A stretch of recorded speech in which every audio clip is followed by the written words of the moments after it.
ነው ማን ይመጣኝ? እኔ እንጃ ከላይ ነው የወረደው እኮ። እንዴት? አምጪ ራሴ ነው አምጪ። ምንድነው? ውሃ ምንድነው? እኔ እንጃ። እንዴ አረ ይሄ ነገር የድምጽ መቅረጫ ነው መሰለኝ። እንዴ ቅድም ከላይ ነው የተወረወረው አላልሽም እንዴ? እሱማ ከላይ ነው የወረደው። አምጪ እንደውም ሲጀመር ማለት ነው እኔ ሰብር ቅጥቅጭ ውስጡ ምን እንዳለ ያለው። እሺ ፊታይ እንዴ ከቤት ወድቆ ከሆነ እኮ እንቆጣለን ውሃ። እና እኛ ቤት እኮ ያለው በዛ በኩል ነው። እሺ እንዴ ይሄ እኮ የእናንተ የቤቱ ጀርባ ነው እና የጥጉ ነው እንጂ ቤታችን እኮ በዛ በኩል ነው። እሺ ውሃ በቃ አንቺ ቤት የምትይው የቤቱን በር ብቻ ነው አይደል? እሺ በቃ አሁን እንድና በዛ በኩል ሰብር ውስጡ ምን እንዳለልኝ። ቆይ ውሃ የሚፈነዳ ነገር ቢኖረውስ? እንዴ ፊኛ መሰለሽ እንደሚፈነዳው? ፊኛ እኮ በጣም ትልቅ እኮ ነው። ቆይ ላንቺ ፊኛ ብቻ ነው የሚፈነዳው? እንደውም ተይው እሺ።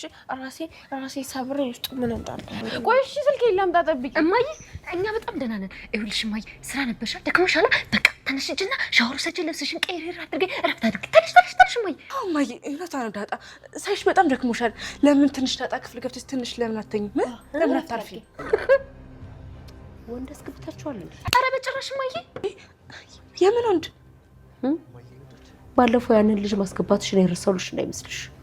እማዬ በቃ በጣም ተጨነኩኝ። በቃ ማሰብ አልቻልኩም። ማሰብ ማገናዘብ አቃተኝ እማዬ። በቃ ለዛ ሲደብረኝ በቃ ምን ላድርግ ብዬ አርጁን ጠራሁት። ለዛ ነው እማዬ። ሰሙኛላችሁ? ሲጨንቃችሁ አሊያም መፍትሄ ስታጡ ወደ ቤተ ክርስቲያን አሊያም ደግሞ ወደ እናታችሁ ጋር ነው መሄድ ያለባችሁ። ሁላችሁ ብዙ ጊዜ ሰዎች ለመሞት ይወስኑና ያን ነገር እስከሚያደርጉ ድረስ ገመዱ ጫፍ ላይ እስከሚደርሱ ድረስ በራሳቸው ልክ እንደሆኑ ያምናሉ። ግን ያንን ገመድ አንገታቸው ላይ እስከሚያጠርቁ ድረስ ልክ እንደሆኑ ቢያስቡ ያ ሰዓት ግን ይጸጸታሉ። ግን ምን ያደርጋል? በጣም ረፍዷል። ዛሬ ናታን ከባድ ቦታ ውስጥ ይገኛል ማለት ነው። ከባድ ችግርና ከባድ ቦታ ውስጥ ይገኛል። ይሄንም የሚያደርገው ለቤተሰብ ደህንነት ሲል በጣም መስዋዕት እየከፈለ ይገኛል ማለት ነው።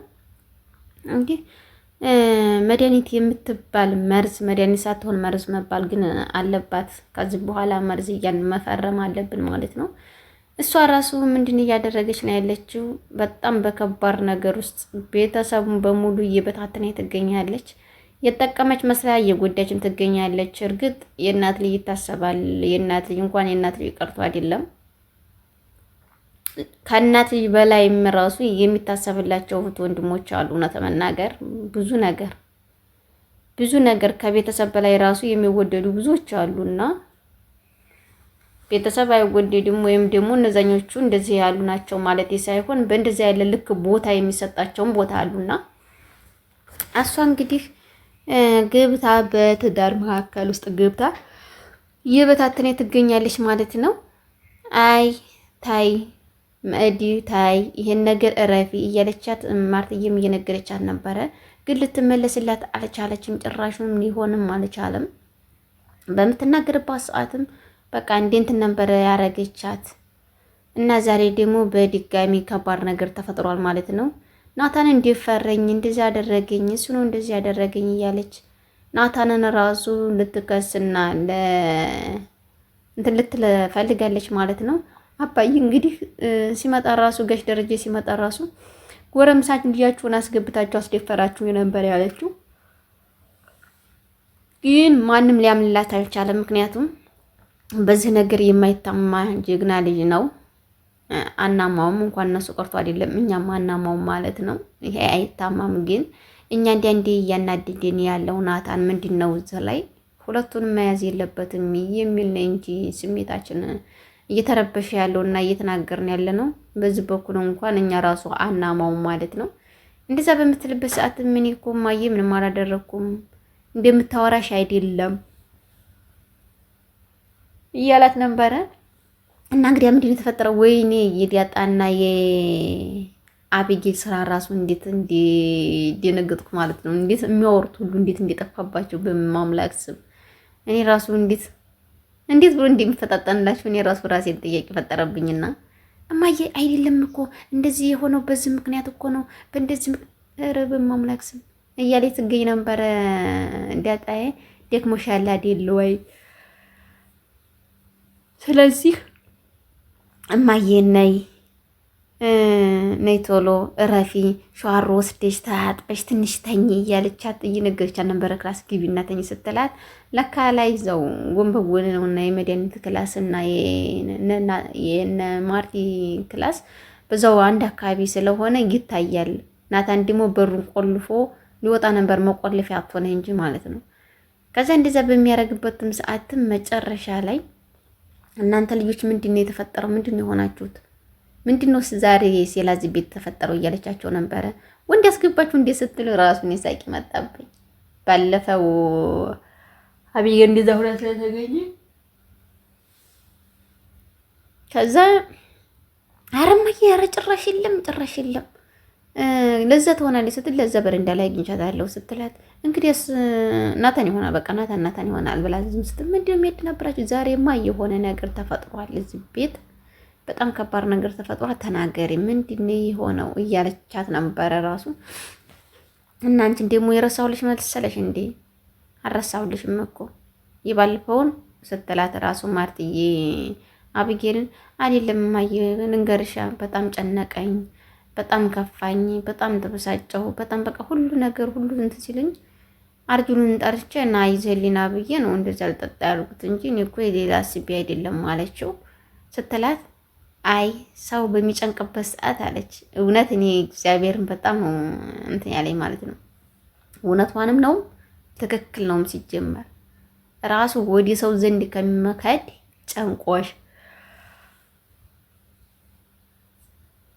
ቸግሮሽ አተሽ ርቦሽ ወደ ቅድስት ቤተክርስቲያን ዘንድ ብትሄጂ ነው የሚበልጥብሽና ምንድን ያለቻት ሰው ሲጨንቀው ሲከፋው እኮ ወደ ቤተክርስቲያን እንጂ መሄድ ያለበት ወደ ሰው ዘንድ አይደለም፣ አለያም ደግሞ ወደ እናቱ ዘንድ ነው መሄድ ያለበት እንጂ ወደ ሌላ ቦታ አይከድም ብላ ስትቆጣት፣ እሺ እማዬ በቃ ይቅርታ እኮ እሺ ታዲያ እሺ ብላ ነው የተመለሰችው አብጌልም ማለት ነው። እውነቷን ነው ማርትዬ እዚህ ያለችው ነገር በጣም ትክክል ናት። እኛ ሲከፋን አንዳንዴ ስንከፋም ሆነ ሌላ ውስጥ ስንሆን ወዲም ውስጥ ነው የምንሄደው፣ ወደ ሱስ ውስጥ ነው የሚመራን ሰይጣን።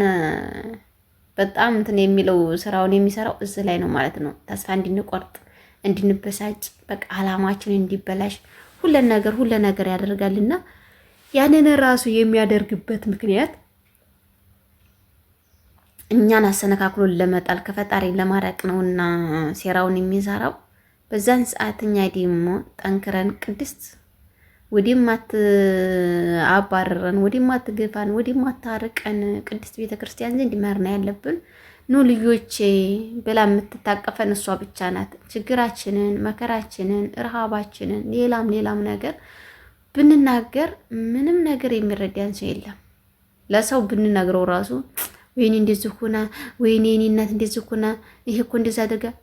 እውነት ለመናገር ብዙ ከኛ ይሉና እኛን ካዋጡ በኋላ የኛን ነገር ደግሞ ብዙ ነገር ከሰሙ በኋላ በቃ አይዞሽ ምናምን እቺን ብቻ ሊሉ ይችላሉ። አንዳንዶችም ደግሞ ከንፈራቸውን መጣው የሚሄዱ አሉ፣ አይዞሽ እንኳን ብለው ሳያጽናኑና በዛ ውስጥ ብዙ ችግሮች ይፈጠራሉ። ስለዚህ ግን ቤተክርስቲያን ብንሄድ በጣም ትልቅ መፍትሄ እናገኛለን። በጣም ከምንም ከማንም በላይ መፍትሄያችን ይዘን እንመጣለን። የቸገረን ሁሉ ቀሎ እንመጣለን። ሁሉ ነገር ያ ግን አችኩ ራሱ የሆነ ነገር በቃ ለሰው ለማይነገረው ለፈጣሪ ይነገራል አይደለ? ለሰው ብንነግረው እኔ እኮ እንደዚህ ሁኛለሁ ብለን አሁን ምሳሌ ተሰናክለን ወደቅንበትን ቦታ ይሄን ሁኛለሁ አች ልጅ እኮ እንደዚህ ያለች ናት እንዴትናገሩ እንጂ እንደዚህ ያለች ልጅ እኮ ናት እየተባለ እንዴትናገሩ ይወስደዋል ይባላልና እንደዛ እያለ ሄዳል። ግን ቤተክርስቲያን ምንም ሚስጥር ብንሰጣት ምንም ብንነግራት መፍትሄ ተሰጠናለች እንጂ ለሰው አሳልፋ አሰጠንምና ሁላችንም በጨነቀን በቸገረን በፈተናችን በመከራችን በደስታችን ሁሉ መሄድ ያለብን ወደ እናታችን ወደ ቅድስት ቤተክርስቲያን ነውና ሁላችንም መልካም ልቦና ይደለን እላለሁኝ።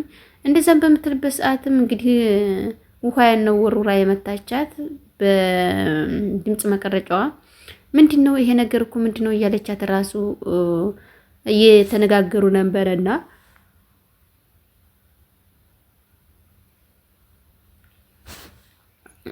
ምጥኔ ምንድን ነው ይሄ ነገር? የሆነ ነገርም አለው ውስጥ እያለቻት አረ ከላይ እኮ ነው የወደቀው፣ ከላይ እኮ ነው የወደቀው፣ ከየት እንደወደቀን እንጃ፣ ከላይ እኮ ነው የወደቀው ውሃ እያለቻት ነበረ። ከላይ ከየት ነው የወደቀው? ስለዚህ አምጪ አንቺ ነሽ የምታሽኝ ሲጂሽ እያለቻት ነበረ። እጇ ላይ ጨብጣ የሚቀር መስሎ እንዳይ ውሃ እያለቻት ነበረ። እኔ እኮ አንቺን አልመታሁሽም፣ ምን ብዬ መታሻለሁ? ውሃ እኔ አልነካሁሽም፣ ከላይ ነው ግን የወደቀው ስትላት አንቺ እኔ ነው ቀጥቅጣን እስኪ እንየው ውስጡ ምን እንዳለው እያለቻት ነበረ። ይቆጡናል፣ ከቤት ከወደቀ እኮ በጣም ይቆጡናል። ስለዚህ አይቻልም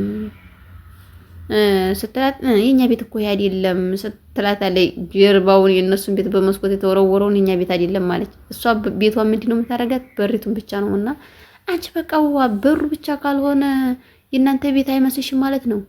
ስለዚህ ይሄም እኮ የእናንተ ቤት ነው እያለቻት ነበረ ማለት ነው። እንግዲህ እና ታዲያ ማን ይመታኝ ምንድነው እንትን ያለው እያሉ ተያይዘው ጠብቂ በቃሽ እያለቻት ነበረ። ግን አንድ ነገር የመከረቻት ምክር እውነት መናገር ከምጥኔ የተመከረችው ምክር በጣም አስፈላጊ ናት። ሁልጊዜም ደስታ ሲነባበር አንድ ቀን የከፋ ሀዘን ቢመጣብሽ አትቋቋሚውን ብላኛለች እናቴ። ስለዚህ ምንጊዜም ምቾትን አትምረጪ፣ ምንጊዜም ጣፋጭን አትብሊ፣ መራራን ቅመሽ ብላኛለች እያለች እየነገረቻት ነበረ። ምንድነው እኔ ያልገባኝ? መራራ ምንድነው? ምንድነው ደስታ? ምንድነው? ውሃ አይገባሽም አንቺ እኔት ብዙ የማይገባውሽ ነገሮች አሉ። አንቺ እንደ ልጅነትሽ ነሽ ቁጭ በሽ ደግ ዝም ብለሽ እንደሷ እንደሆንሽ ማለት ነው። እንደዛ እያለቻት ነበረ። እንግዲህ መጨረሻ ላይም ለምንድነው እንደዚህ የሆነው እያሉ ነበረ። ያ ነገር አሁን ከመድኃኒት እጅ ደርሷል ማለት ነው። መድኃኒት ይዘዋለች ከውሃ ላይ ተቀብላ ውሃ አግኝታው ማለት ነው።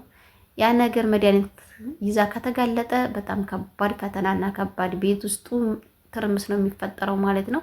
እንግዲህ በቀጣይ በአዲስ ነገር እስከምንገናኝ መልካም ጊዜ እያልኩ ከዚህ ሰናበታችኋለሁ። ቤተሰብ መልካም ጊዜ ይሆንላችሁ።